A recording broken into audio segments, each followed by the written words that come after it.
Okay. It is according to that office. Town of Tryon Board of Trustees, emergency meeting, Wait. February 12th, 2020. Oh, recorder. You know what that one? I used to do the same thing. Okay, All it's right. done talking back. Town of Tryon Board of Trustees, emergency meeting, February 12th, 2025, 4 p.m., Tryon Town Hall, 112 North First. Agenda number 1, call to order. Number 2, roll call. Richard here. Sandy here. Rocky here. Mary Lee here. Amanda here. Number 3, consideration, discussion, and action on the building project update.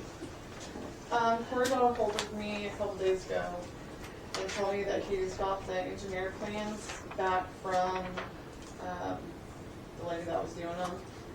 She has turned them over to him. He's turned them over to the inspector to get them approved.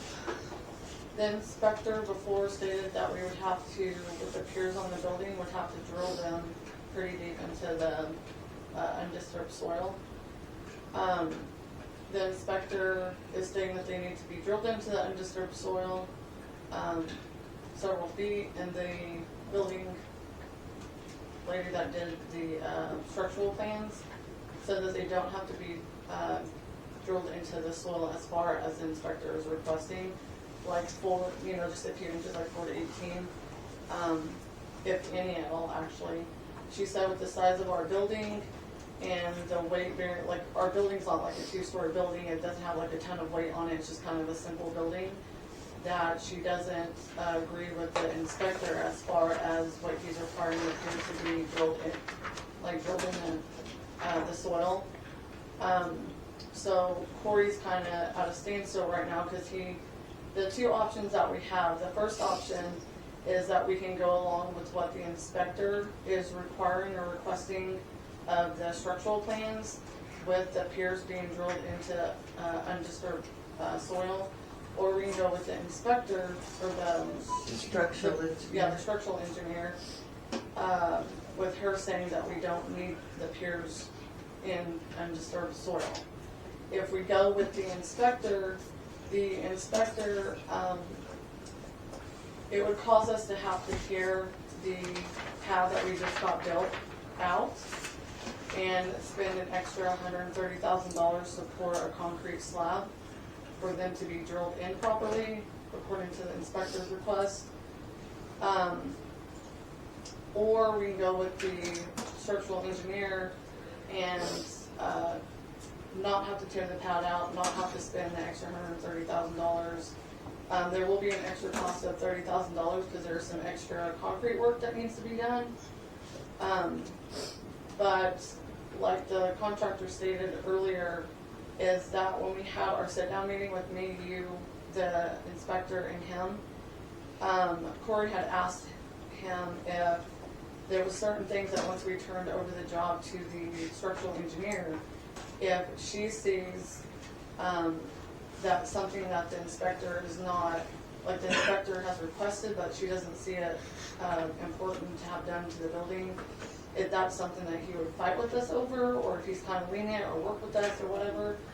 And he had stated at the time that if the structural engineer finds something that he has requested or suggested to get done with the building, if she sees that it's not like a pertinent or very, if it's not going to affect our safety or health or the structure of the building or whatever, that he would work with us as long as we were very clear of like what his preferences were, and that we can just get a letter for documentation purposes, just telling him that, which way the board, whatever choice that the board wants to approve to kind of cover his back end or whatever. But that's kind of where we're at right now. Corey's got all the information back from the structural engineer and from the inspector. The inspector is saying that he wants the piers driven into undisturbed soil.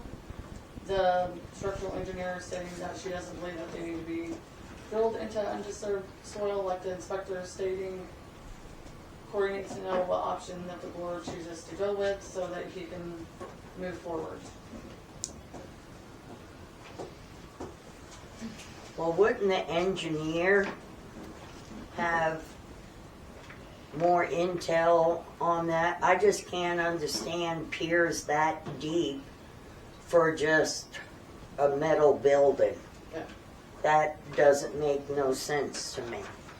The contractor and the structural engineer has the same opinion. Yeah. My opinion too is that if it was freshly done level work, yeah, you'd have to do something a little bit more for it. Yeah. It's settled for 4 months now. It And shouldn't- that's what the contractor is. shouldn't make as well. any difference at this point. Yeah. Right. And I would go over the engineer's thoughts because he has a degree and he's doing all the structural part Yeah. versus the builder, or not the builder, but And the Inspector. inspector. Yeah. My only concern or question is, when we get all done with this, will there be any loan that we have to carry on this note, or will the grant cover all of it? There will be a small one at the end of the grant.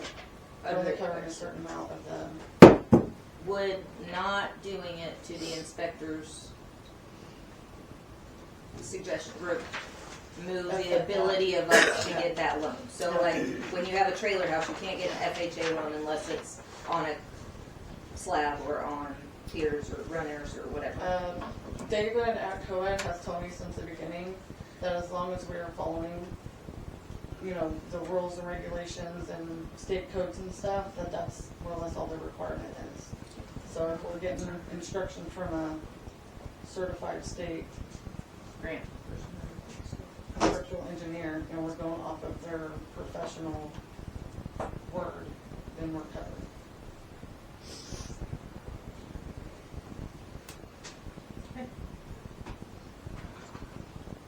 Any thoughts, Mary Lee? I would prefer, and this is stupid, my son-in-law's a structural engineer. I would rather go with the structural engineer. And Because that's their job to determine if the building's gonna be safe, if Yeah. the foundation's gonna hold. you did say they said about $30,000 in other concrete work. Yeah. Good foundation. Yeah.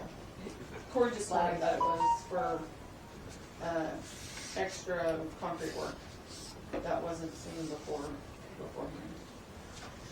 But he also did say he was bringing his packers and stuff in before they started work to make sure that the ground was packed and level. Yeah. And he asked me when the county came in how they did it. They had like heavy equipment and stuff, and I told him how they did it. And he said with the settling, it's been since October. Then on October 31st, I believe, is when they got the pad completely finished. And he said it should have settled and been fine on that part. So he's not worried about all that. The county did have a compactor. Yeah, what's your opinion, Rocky? Engineer, Yeah, I think we're good to go. yeah. So I just need a motion. He wants me, or somebody on the board, myself, whoever, to write a letter to the inspector stating more or less that we respect his opinion, respect his, what he's done for us or whatever, but after talking over the engineer's recommendations, we're gonna go with her instead. And we'll Yes, just and we'd like type to that push up and then somebody can push sign the- it. Yeah, Hands along. Rocky could sign it. You're the man. I think before we send the letter, we should get Asher to send us the engineering report. I actually have it, Do you? yeah. Okay. And I then, can send that to you guys. just whoever writes the letter, attach it.